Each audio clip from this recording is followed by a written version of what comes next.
Big Boss season 8 Tamil weekend எபிசோடுக்கு எல்லா ஆவலுடன் எதிர்பார்த்து காத்து கொண்டிருப்பீர்கள். 1 லட்டு திங்க ஆசையா, 2 லட்டு திங்க ஆசையா, யார் எவிக்ட் ஆனாங்க? அது மட்டும் இல்லாம ரயன வந்து ரூல் பிரேக் பண்ணிட்டாரு, ஃபவுல் கேம் விளையாண்டாருன்னு சொல்லிட்டு இருந்த எல்லாருமே, முத்துக்குமரன் ஃபவுல் கேம் விளையாண்டாரா? என்னப்பா சொல்றீங்க? இவ்வளவு நாள் நாங்க குடுத்த முட்டெல்லாம் அப்ப வீணா போச்சே! அப்படிங்கிற மாரி ஒரு சிலரும், இன்னொரு சில பேர் நீங்க முத்துக்குமரன பத்தி பேசினாலே உங்கள வந்து நான் அடிப்பேன்டா அப்படின்னு சொல்றாங்க. டைட்டில பார்த்து எந்த முடிவும் எடுக்காதீங்க. வீடியோ ஸ்கிப் பண்ணாம ஃபுல்லா பாருங்க. Welcome to the channel. நான் உங்க விஷால் சரவணன். வாங்க வீடியோக்குள்ள போகலாம். டெய்லி வீடியோஸ், டெய்லி அப்டேட்ஸ்க்கு மறக்காம நம்ம சேனலை சப்ஸ்கிரைப் பண்ணி பெல் ஐக்கானை கிளிக் பண்ணிக்கங்க. இந்த டிக்கெட் டு ஃபினாலே டாஸ்க்ல வந்து பார்த்தீங்கன்னா, ரூல் பிரேக் பண்ணி தான் ரயன் இந்த டாஸ்க்ல பாயிண்ட்ஸ் லீட்ல இருக்காரு அப்படிங்கிற மாதிரி நம்ம முத்துக்குமரனுடைய ஃபேன்ஸோடைய ஒரு மிகப்பெரிய முழக்கமா இருக்கு. இதை முதல்ல கிளியர் பண்ணிக்க விரும்பலாம். அந்த ஜார் அந்த கேம்ல பிக் பாஸ் ஃபர்ஸ்ட் டைம் நிறையா பேர் வந்து ரூல் பிரேக் பண்ணிட்டாங்க, இன்க்ளூடிங் முத்துக்குமரன் பண்ணிட்டாரு. பாஸ் நான் கரெக்டாக தான் பாஸ் பண்ணினேன், முத்துக்குமரன் சொல்லட்டுமா, நீங்கள் 3 டைம் பண்ணியிருக்கீங்க அப்படின்னு சொன்ன வரைக்கும் அவர் 2வது ரவுண்ட் வைக்கும்போது கிளியராக சொல்கிறாரு, நீங்கள் அந்த ஜார்க்கில் ஒரு இதை ஹோல்ட் பண்ணும் பொழுது அப்போ நீங்கள் அட்ஜஸ்ட் பண்ணிக்கலாம், ஜாரை தள்ளி வச்சுக்கலாம், ஆனால் அதுக்கப்புறம் நீங்கள் டச் பண்ணக்கூடாது அப்படிங்கிறத தெளிவாக சொல்கிறாரு, சொல்லியிருக்காரு. அதை வந்து நீங்கள் தூக்கிட்டு வந்துட்டு ரயன் வந்து ஃபவுல் கேம் பண்ணிட்டார், ரயனுக்கு வந்து ஃபேவரட்டிசம் பண்ணிட்டாங்க அப்படின்னு சொல்லிட்டு ஒரு ஃபேக்காக நீங்கள் ஒரு நரேட்டிவ் செட் பண்ணிக்கிட்டு இது வந்து தப்பான விளையாட்டுன்னு சொல்லி முத்துக்குமரன், அதாவது ரயன் திரும்ப திரும்ப நான் சொல்லிக்கிட்டு இருக்கேன், ரயன் அங்கங்கே கரெக்டாக பேசுகிறாரு, முத்துக்குமரனாக்க ஓவர்லாப் பண்ணுறாரு. முத்துக்குமரன் எங்கெங்கெல்லாம் தப்பு பண்ணுறாரோ அந்த தப்பெல்லாம் சுட்டி காட்டுறாரு. அது வந்து முத்துக்குமரனுக்கும் அவருடைய ஃபேன்ஸ்க்கும் பிடிக்கல. அதனால் ரயன் மேலே நீங்கள் வெறுப்பை இப்படிலாம் காட்டுறீங்க அப்படிங்கிறது தான்.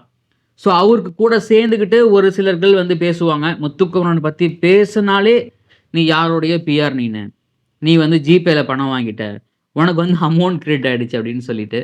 ஸோ அந்த மாதிரி வேலைகள்லாம் பண்ணுறது கிடையாது. ஒரு நல்ல சம்பளத்தில் ஒரு நல்ல வேலையில் நிம்மதியாக இருக்கேன். இது வந்து நமக்கு வந்து ஒரு ஃபேஷன். நமக்கு வந்து இந்த மாதிரி யூடியூப் சேனல் ஒரு விஜே ஆர்ஜே அதை அப்படி பண்ணணும் அப்படிங்கிறது அதை நம்ம ஒரு லாஸ்ட் 2 இயர்ஸாக பண்ணிக்கிட்டு இருக்கோம். நம்ம வந்து நேற்று முளைஞ்ச மழையில் இன்னைக்கு பூத்த காலான்னு கிடையாது. தெரியாதவங்களுக்காக சொல்கிறேன் நான். ஏன்னா அப்படி தான் நிறைய பேர் யோசிக்கிறாங்க, நீ வந்து இன்னையிலேருந்து பிஆர், நீலாம் பிஆரா, நீலாம் வந்து ரிவ்யூவரா அப்படின்னு. 10 வருஷமாக பண்ணால் தான் ரிவ்யூ பண்ணணுமா என்ன இந்த ஷோவை? ஏன் அந்த ஷோவை பார்த்துட்டு யார் ரிவ்யூ பண்ணால் உங்களுக்கு வந்து வயித்தெரிச்சல் வந்துடுமா? ஐயோ நமக்கு போட்டியாக ஒருத்தன் வந்துட்டானே, உண்மையெல்லாம் பேசுகிறானே அப்படின்னு. இதுக்கப்புறம் தான் இன்னும் வீரியமாக, இன்னும் தெளிவாக, இன்னும் ஆழமாக இந்த பிக் பாஸை ரிவ்யூ பண்ணலாம் அப்படின்னு ஒரு முடிவில் இருக்கேன். பட் அதை தாண்டி பிக் பாஸ் முடிஞ்சதுக்கப்புறம் நம்ம வந்து சோஷியல் இஷ்யூ, பொலிட்டிக்கல் இஷ்யூவில் அதையும் பண்ணிட்டு தான் இருக்கோம். நம்மளை தொடர்ந்து ஃபாலோ பண்ணது தெரியும். பட் தெரியாத ஒரு சிலருக்காக இந்த பதிவு, வேறு ஒன்றும் கிடையாது.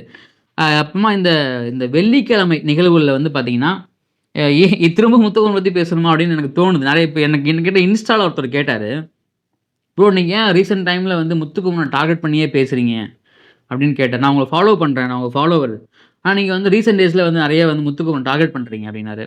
நான் சொன்னேன், நான் டார்கெட் பண்ணலப்பா, ஒரு 2 டேஸாக ஒரு 3 டேஸாகவே முத்துக்குமரன் பண்ணுற விஷயங்கள் எதுவுமே சரியில்லை, அவருடைய கேம் பிளே வந்து வழி மாறி போய்கிட்டு இருக்கு. ஸோ அதை நம்ம சுட்டி காட்டுறோம். நீங்கள் முத்துக்குமரன் சப்போர்ட் பண்ணுற வீடியோ பார்த்துருக்கீங்களா? அதுக்கு ஏன் நீங்கள் வந்து கமெண்ட் பண்ணல? அப்போ ஏன் நீங்கள் கேட்கல? இல்லை ப்ரோ நீங்கள் வந்து அது ஒன் சைடாக போகிற மாதிரி இருக்கு. நீங்கள் இதே நான் தான் ரயன் வந்து டிடிஎஃப், அதாவது டிக்கெட் ஃபினாலேக்கு முன்னாடி நாமினேஷன் ஃப்ரீ பாஸ் வாங்கும் பொழுது ஜாக்லின் தான் அதுக்கு டிசர்வ், ரயன் டிசர்வ் கிடையாது, இதே நம்மளே பேசியிருந்தோம். அது செங்கலா டாஸ்கில் ஜாக்லின் ரொம்ப நல்லா விளையாண்டாங்கன்னு பேசியிருந்தோம்.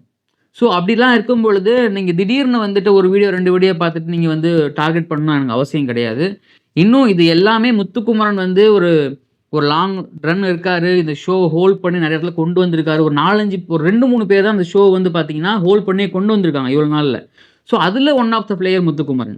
ஸோ அப்படி இருக்கும் பொழுது தப்பு பண்ணால் சுட்டி காட்டி தான் ஆகணும். அதை பண்ணுவோம் நாங்கள்.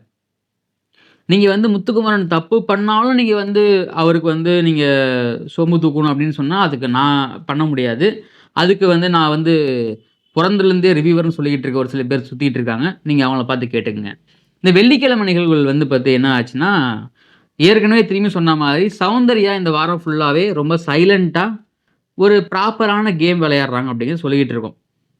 இந்த ப்ராப்பரான கேம் வந்து அந்த இடத்துல அவங்க எங்கே விளையாட முடியுமோ அங்கெல்லாம் விளையாடுறாங்க. எந்த விதத்துலையும் யாரையும் ஏமாற்றாமல், யாரையும் குறை சொல்லாமல், யாரையும் வந்து பர்சனல் அட்டாக் பண்ணாம, அவங்களால என்ன முடியுமோ அத பண்றாங்க. அப்படி பண்ணி வந்துட்டே இருக்கும் பொழுது, திடீர்னு முத்துக்குமரனுக்கு ஒரு யோசனை வந்திருக்கு. என்னன்னா, ஐய்யய்ய! எப்படி இந்த வாரம் சௌந்தர்யாக்கு ஏதாவது ஒரு ரோஸ்ட் வாங்கி குடுக்கணுமே! நம்ப நெறைய கேஸ் வாங்கிட்டோம் இந்த வாரம். நம்பளே ரோஸ்ட் பண்ணா நல்லா இருக்காது. நமக்கு வந்து சௌந்தர்யா மேல ஏதாவது பண்ணி ஆகணுமேன்னு சொல்லிட்டு, அவரு வந்து பியூர் வெஜிடேரியன். அதாவது இந்த பிக் பாஸ் வீட்டுக்குள்ள மட்டும் ஒரு பியூர் வெஜிடேரியன். ஆனா வெளியில பார்த்தீங்கன்னா, அந்த நாட்டுக்கோழி ரசத்த அப்படியே பெசஞ்சு, இந்த சேவக்கறிய எடுத்து, அப்படியே வாயில வச்சு, இந்த மட்டன் சுக்கா அப்படியே அமுக்கி, அப்படியே சாப்பிட்டோம்னா, அப்படியே ஸ்ட்ரெஸ் பஸ்டரா இருக்குங்க. அப்பதான் என்னுடைய ஸ்ட்ரெஸ்லாம் குறையும். அப்படின்னு வெளியில. பட் பிக் பாஸ் வீட்ல அவர் வந்து வெஜிடேரியன். வெளியில என்ன சொல்லுவாருன்னா, வெஜிடேரியன்லாம் வந்து பார்த்தீங்கன்னா, நான்வெஜ் சாப்பிடணும்னு பொறாமப்படுவாய்ங்க. அப்படின்லாம் பேசினால தான். பட் உள்ள வந்து அவருக்கு என்னவோ தெரியல. பன்னீர் பட்டர் மசாலா வந்து அவருக்கு எடுத்து வைக்கல அப்படின்னு ஒரு கோவத்துல, அந்த ஒரு பிரச்சனைய இவ்ளோ பெரிய பிரச்சனையா ஆக்குறதுக்கு என்ன இருக்கு? சௌந்தர்யா கேஸ் வாங்கி குடுக்கணும். வேற எதுவும் கிடையாது. நல்ல எண்ணம். அவருக்கு என்ன அந்தம்மா நல்ல எண்ணம்? ப்ரோமோ பார்த்துருப்பீங்க. அவருக்கு நல்லெண்ணம் என்னன்னா வச்சுங்களேன், நான் ஜெயிக்கலனாலும் பரவாயில்லங்க. அவன் ஜெயிக்கக்கூடாதுங்க. என் நல்லெண்ணம் அதாங்க. என்னுடைய கண்ணியம் அதாங்க. நான் அந்த ஸ்டாண்ட்ல தாங்க இருப்பேன் நானு. எவ்வளோ சூப்பரான கண்ணியம் பார்த்தீங்களா? ஸோ அப்படிலாம் இருக்கும்பொழுது அத போட்டு அங்க போயி அ இவங்க வந்து அப்படி பண்ணிட்டாங்க, இவங்க வந்து இப்படி பண்ணிட்டாங்க. இது ரொம்ப கம்யூனிசம்லாம் ஏத்துட்டாரு அவரு. பெரும்பான்மை, சிறுபான்மை அப்படின்லாம் பேசி ஒரு குழப்பி, "எப்பா சாமி ஆள விடுங்கடா நான் பண்ணது தப்புடா" அப்படின்னு அந்த பொண்ணு சொல்லிட்டாங்க. அப்படி இருந்தும் அப்படிலாம் பண்ண முடியாது. நீ வந்து தப்பு பண்ணிட்ட. நீ உனக்கு தெரியல. நீ வந்து ஒரு அதாவது இவர் வந்து அனைத்தும் தெரிஞ்ச முனிவர். சௌந்தர்யா வந்து மக்கு அப்படிங்கிற மாரி அவரு போர்ட்ரேட் பண்றாரு. பட் இந்த உலகத்துல வந்து எல்லாரும் தெரிஞ்சவன்லாம் யாரும் கிடையாது. டே டு டே லைஃப்ல நம்ம கத்துக்கிட்டே போகணும். அப்படின்னா வாழ்க்கையில முன்னேற முடியும். அதெல்லாம் மறந்துட்டு முத்துக்குமரன் இந்த எஃபோர்ட் எடுத்திருக்காரு. பட் அன்பார்ச்சுனேட்லி அது ஃபெயிலியரா போய் முடியும்னு நெனைக்கிறேன் நானு. அப்புறமா இந்த ஃபவுல் கேம்ல வந்து சொன்னோம் இல்லைங்களா? இந்த முத்துக்குமரன் இந்த ட்ரம் டாஸ்க் இருக்கு இல்லைங்களா? இந்த மன்றம் டாஸ்க். அது பாதியிலே நிறுத்தப்பட்டது. எதனால அப்டின்னா, விஜய் விஷாலுக்கு ஏற்பட்ட அடி. விஜய் விஷாலுக்கும் அருண் பிரசாத்துக்கும் ஏற்பட்ட அடியில வந்து பாதியில நிறுத்தப்பட்டுச்சு. இந்த கேப்ல நான் இந்த இஷ்யூ வந்து பேச மாட்டாங்கன்னு நெனச்சுட்டு இருந்தேன். ஆனா அன்பார்ச்சுனேட்லி அத பேசியிருக்காங்க. நல்ல விஷயம் கூட. பவித்ரா அவங்களுடைய ஃபோட்டோ முத்துக்குமரன் ஃபோட்டோவ எடுத்தது, "நீ எப்படி என் ஃபோட்டோவ எடுக்கலாம்? நான் வந்து ஸ்டாப் சொல்லியிருக்கேன் நீ எடுக்குற. நீ வந்து தப்பாட்டம் ஆடுறன்னு" பேசி, அத பிரிச்ச அந்த ஸ்டிக்கர எடுத்து அவரே ஒட்டுனாரு. அத எல்லாரும் லைவ்ல பார்த்துருப்போம். அத வந்து அவரு ஒத்துக்கவே இல்ல, பவித்ரா கிட்ட. பவித்ரா கிளியரா சொல்றாங்க, "நீ வேணா ரீவைண்ட் பண்ணி பாருங்க யாராவது இத" அப்படிங்கிறாங்க. அப்பயும் ஒத்துக்கல. இதே மாதிரி இந்த டாஸ்க்ல அவர் நெறைய இடத்துல அவருடைய குளறுபடிகள பண்ணியிருக்காரு. அத வந்து ஒவ்வொன்னா விஜய் சேதுபதி எடுத்து வைக்க போறாரு இந்த வாரம். இப்ப என்ன நடக்கும்? ரயானா ஃபவுல் கேம்னு சொன்னீங்க. ஆனா முத்துக்குமரன் ஃபவுல் கேம் ஆயிட்டாரு. இப்ப முத்துக்குமரன திட்டும் பொழுது, "பார்த்தீங்களா, ஒரு எலிய விட்டு பிள்ளைய இப்படி அடிக்கிறீங்க. அப்ப நீங்க சேனல் தரப்புலருந்து யாரோ டைட்டில் வின்னரா முடிவு பண்ணிட்டீங்க. Vijay Sethupathi unfair. Vijay Sethupathi biased. Channel biased. குமரா இறங்கி ஆடு. இது நம்ப காலம். பார்த்துக்கலாம்." அப்படின்னு ஒரு சில பேர் வந்து வெளியில கதற போறீங்க. அதான் நடக்க போகுது. ஒருவேள நீங்க அப்படி பண்ணீங்கன்னா, ஒருவேள முத்துக்குமரன் அப்படி நெனைச்சாருன்னா, டைட்டில் அப்படிங்கிறது கனவாவே போயிடும். அத வந்து ஒரு பின் குறிப்பா எழுதி வச்சுக்கிறது நல்லதுன்னு நான் நெனைக்கிறேன். ஏன்னா, தப்பு பண்றோம். அந்த தப்ப நம்ம பண்றோம்னு ஒத்துக்கிற தைரியம் கூட இல்லன்னா, அப்புறம் எதுக்கு தப்பு பண்ணணும்? அப்ப அந்த தப்புலேருந்து நம்ம லெசன் கத்துக்கிட்டு, அத நம்ம அடுத்த டைம் பண்ணாம இருக்கணும். அப்பதான் ஒருத்தன் வாழ்க்கையில அடுத்த கட்டத்துக்கு நோக்கி போக முடியும். நான் பண்ணது தப்பே இல்ல. மத்தவங்க சொல்றாங்கன்னா, நீ ஏன் சொல்ற? அது எனக்கு தோணுச்சு. உனக்கு தப்பு தோணவே தோணாதா? திரும்ப சொல்றேன், என்ன காட்ஃபாதரா? உனக்கு தப்பு தோணவே தோணாதா? ஸோ அப்படிலாம் இருக்கும் பொழுது, தப்பு பண்ணா தப்ப அக்செப்ட் பண்ணிக்கணும். ஸோ அப்போ இங்க வந்து என்ன பண்ணுவாங்கன்னா, ஆல்ரெடி பிஆர் டீம்ஸ்லாம் நரேட்டிவ் செட் பண்ண ஆரம்பிச்சுட்டாங்க. "குமரா நீ ஒண்ணும் கலங்காத.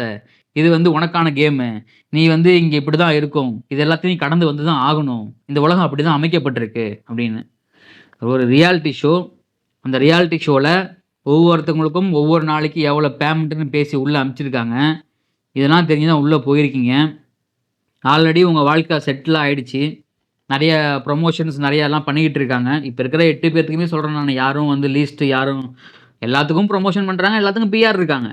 அப்படி இருக்கும்போது நீங்க ஒரு நரேட்டிவ் செட் பண்றீங்க. அந்த நரேட்டிவ் வந்து பார்த்தீங்கன்னா, புஸ்ன்னு ஆயிடுச்சு. டிடிஎஃப் உடைய ரியல் வின்னர் ரயன் தான். அதுல எந்த மாற்றமும் கிடையாது. ஸோ அப்படி இருக்கும் பொழுது, இந்த முத்துக்குமரனுடைய ஃபேன்ஸ் நான் திரும்பவும் சொல்றேங்க. முத்துக்குமரனுடைய ஃபேன்ஸ் நீங்க முத்துக்குமரனுடைய ஃபேன்ஸா இருந்தீங்கன்னா, நலம் விரும்பியா இருந்தீங்கன்னா, நீங்க என்ன பண்ணணும்னா, அவங்கள பத்தி யாராவது குறை சொல்றாங்க அப்படின்னா, உண்மையாகவே குறை இருந்தா, ஆமால்ல அப்படிதான் பண்றாரு. சரி ஓகே.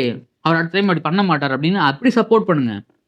ஆனா குறை சொல்றவன் எல்லாத்தையும் நீங்க டார்கெட் பண்ணீங்கன்னா, அவன் என்ன பண்ணுவான்? அது கடவுளுக்கு தான் வெளிச்சம். ஸோ, அத நம்ம எதுவும் சொல்ல முடியாது. இந்த பக்கம் எவிக்ஷன் ப்ராசஸ்க்கு வருவோம். புல்லி சிஸ்டர்ஸ் சரி அப்படி சொல்லக்கூடாது. புல்லி சிஸ்டர்ஸும் சொல்லக்கூடாது. வன்ம குடும்பம்னு சொல்லக்கூடாது. என்ன சொல்றது இவங்கள? சரி அந்த சிஸ்டர்ஸ்ல 2 பேருமே எவிக்டட் அப்படின்னு காலையிலேருந்து ரூமர் ஓடிக்கிட்டே இருக்கு. ஆனா அது ஃபேர் கிடையாது. அது உண்மை கிடையாது. ஆனா அந்த புல்லி சிஸ்டர்ஸ்லேருந்து 2 பேர் எவிக்ட் ஆகல. ஒருத்தவங்க எவிக்ட் ஆயிருக்காங்க. அது வந்து அன்அஃபிஷியல். மேபி மஞ்சரியா இருக்கலாம் அப்படிங்கிறது சண்டே எபிசோட்ல தெரியும். ராணா வந்து ஃபர்ஸ்ட் எவிக்ஷன் ஆயிருக்கதா சொல்றாங்க. அதுவும் வந்து பார்த்தீங்கன்னா, கன்ஃபார்ம் நியூஸ் தான். ஸோ ராணா எவிக்ஷன் வந்து ஒரு சில பேர் வந்து ஜாக்லினுக்காக ராணவ வந்து பலி குடுத்துட்டாங்க அப்படின்னு சொல்றாங்க. அந்த எவிக்ஷன்ல.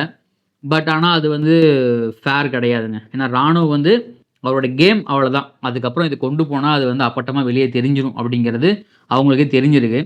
இந்த வீக்கெண்ட் எபிசோடு சாட்டர்டே எபிசோட்ல விஜய் சேதுபதி என்னென்னலாம் பேச போறாரு? டிடிஎஃப் உண்மையா யாருக்கு குடுக்க போறாங்க? முத்துக்குமரனுடைய ஃபேன்ஸ் என்ன ரியாக்ட் பண்ண போறாங்க? அப்படிங்கிறத நெக்ஸ்ட் வீடியோல அப்டேட் பண்றேன். நாளைக்கு அப்டேட் பண்றேன். அதுக்கு நம்ம சேனல சப்ஸ்கிரைப் பண்ணி பெல் ஐகான் கிளிக் பண்ணிக்கங்க. இத பத்தி கருத்துக்கள கமெண்ட்ல பதிவு பண்ணுங்க. வீடியோ புடிச்சிருந்தா உங்க ஃப்ரெண்ட்ஸ் ஷேர் பண்ணுங்க, லைக் பண்ணுங்க. நான் உங்க விஷால் சரவணன். நன்றி, வணக்கம்.